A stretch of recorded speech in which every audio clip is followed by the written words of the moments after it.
ఈరోజు greater Visakha mayor గారి మీద పెట్టినటువంటి అవిశ్వాస తీర్మానం, జరిగినటువంటి ఎన్నికల ప్రక్రియ, అందులో వారికి కావాల్సినటువంటి 74 మంది సభ్యులు సంఖ్య కావాల్సి వస్తే 74 మందితోనే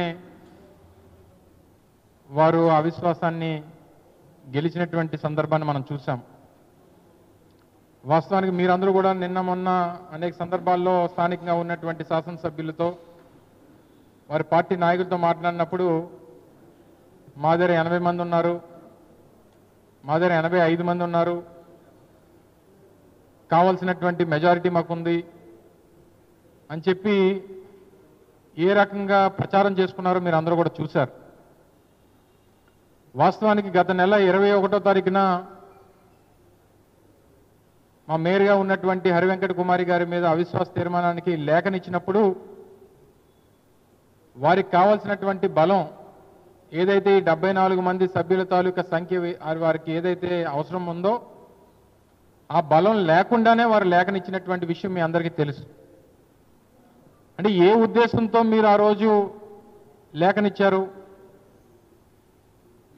ఏదో రకంగా ప్రలోభ పెట్టో, బెదిరించో, భయపెట్టో, అవసరమైతే కిడ్నాప్ చేసో మా దగ్గర ఉన్నటువంటి సభ్యుల్ని లాక్కొని ఈ మ్యాజిక్ ఫిగర్ని చేరుకునేటువంటి దానికి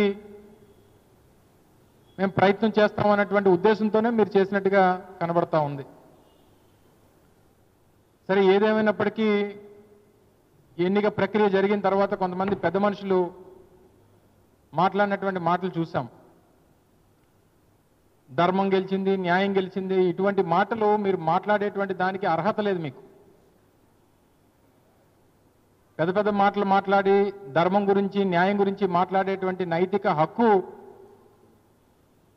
స్థానికంగా ఉన్నటువంటి కొంతమంది ప్రజాప్రతినిధులు, శాసనసభ్యులు, పార్లమెంట్ సభ్యులు మాట్లాడారు.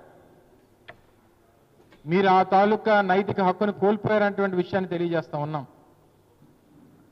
మీరు ఈరోజు గెలిచింది మేయర్ మీద పెట్టినటువంటి అవిశ్వాసాన్ని గెలిచారు తప్ప విశాఖపట్నం నగర ప్రజల తాలూకా విశ్వాసాన్ని ఈరోజు తెలుగుదేశం పార్టీ, మిగిలినటువంటి కూటమి పార్టీలు కోల్పోయారనేటువంటి విషయాన్ని తెలియజేస్తా ఉన్నా.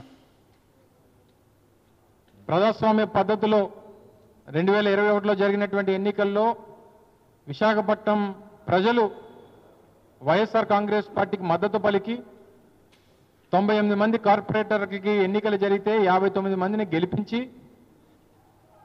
5 సంవత్సరాల పాటు వైఎస్ఆర్ కాంగ్రెస్ పార్టీ మహావిశాఖ నగరపాలక సంస్థని పరిపాలించాలని, తద్వారా ఈ ప్రాంత అభివృద్ధి జరగాలని చెప్పి విశాఖపట్నం నగర ప్రజలు కోరుకున్నారు. సరే, తర్వాత జరిగినటువంటి సాధారణ ఎన్నికలు, వచ్చినటువంటి ఫలితాలు ఏదేమైనప్పటికీ మరో 10 నెలల పాటు మేయర్ గారికి మహావిశాఖ నగరపాలక సంస్థ కాలపరిమితి ఉన్నప్పటికీ